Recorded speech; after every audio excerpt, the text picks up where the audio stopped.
Hey, I'm Dave Asprey, and my son Alan, who's 10, has been asking me a bunch of questions about the coronavirus. And we thought about it, and we said, hey, what would happen if he asked me those questions on camera? So that way we could record the answer, and then if you want to play this for your kids or you just want to hear what I have to think about it, this is something that is suitable for adults and suitable for a 10-year-old, and I probably won't swear very much. Just do your best. All right, what did you want to know? The whole thing that, well, at least I've been hearing about, the whole flatten the curve. Like, what actually is that? What is that? Okay, let's talk about it. So you know what a curve is, right? Yeah, it's... Okay, it's a way of graphing things. Yeah. So here's what we're thinking about there. This is how many people get the virus. Now, a lot of people who get the virus, they're not even going to feel much. They might be like have a cold, but some people get really sick. And this is over time. Okay. And if we just run around and hug and we don't do social isolation and stay home, then this is what happens. A lot of people get sick all at once, and then it goes down. Okay. Okay? This could be all right, except maybe this is the number of hospital beds we have right now. That means all during this time, doctors, they're going to be working 24 hours a day. There isn't enough beds or enough equipment, so some people who get coronavirus would die because they just don't have a doctor. Or some people who needed a doctor who just had a heart attack and didn't have coronavirus, they would die too. So this is the curve that's dangerous because this part up here. So here's what flattening the curve looks like. Okay. And by the way, flattening the curve is a terrible idea, and I'm going to explain why. Okay. Even though social isolation is a good idea. Interesting. All right. So what we're saying is, if we all stay home for a while, then the number of people who get sick, it might look like this. And say, okay, this is great. All these times when we would have had hospitals that are overwhelmed, now we don't. It's still above a little bit, though, so... But by this time, we should be able to build more hospital beds, so it's about the same. So... Yeah, so maybe there's a few people in hospitals that are very crowded, but we'd be okay. We wouldn't run into this crisis that we're about to run into. Okay, so okay versus... Yeah, but there's one little problem. This is why I think it's not a real good idea to just focus on flattening the curve, which is a good idea. Because you haven't done calculus yet, have you? No. Okay, let's see if we can explain this. But why? Isn't calculus a way of finding the area of It is. a curve instead of lines? So you have to do lines. imagine this. Mm-hmm. Most kids your age know how to tell the volume or the area of something like this, right? This multiplied by that. So you'd multiply that times that. Right? And you'd also know, maybe, how to figure out the area of that plus the area of this, right? Yeah, it's... This is another little triangle. And what you're going to find here is that if you flatten the curve, how many people get sick? The same number of people get sick here as get sick here, right? It's about the same. So why are we flattening the curve then? For, I guess, the hospital beds, because you're not To overwhelmed. save beds so that people who need medical care here can get it. But what if, instead of spending all of our available resources on this idea that we're going to flatten the curve, what if we instead focus not on the number of people who get the virus? That's terrible. Yeah. Let's look at the curve of people who sick enough for hospital.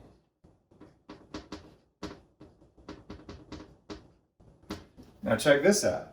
We know that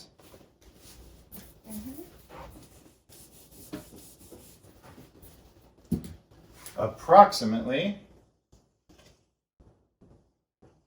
80% of people who get coronavirus are going to have mild symptoms or no symptoms.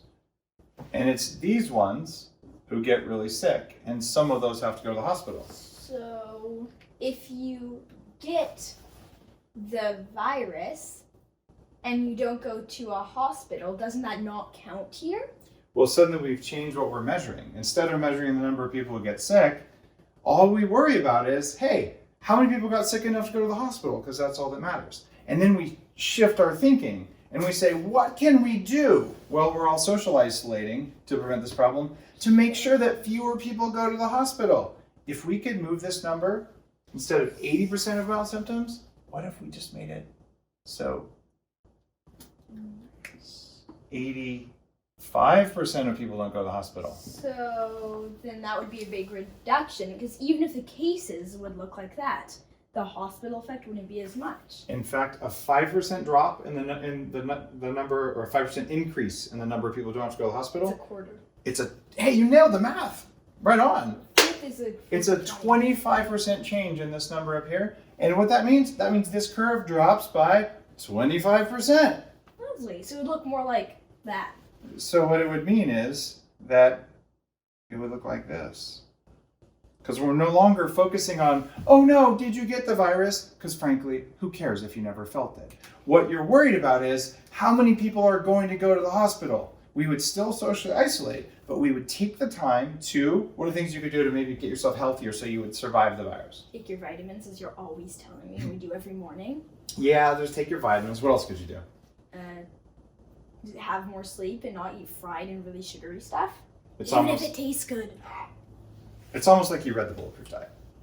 I haven't. Do you think you're like... I haven't, but I've listened to the authors, so... You're funny.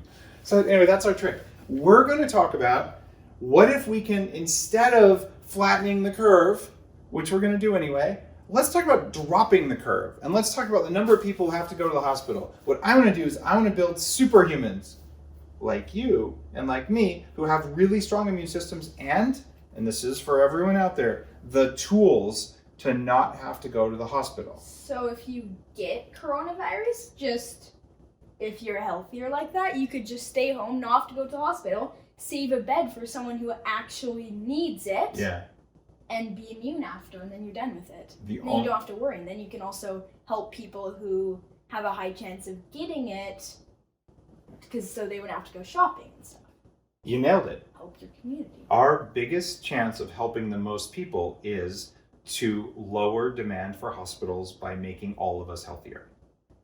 And we talked this morning about a side effect of people staying at home that had to do with air pollution. Do you remember that one?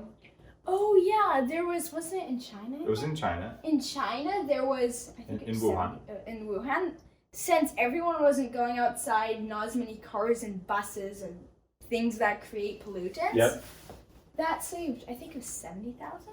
Yeah, the scientists were estimating that in Wuhan, over the 2 months of social isolation, the drop in air pollutants, microparticles, saved 4,000 young children's lives and 73,000 older people's lives. So, how many did the coronavirus kill? Less than that. Oh.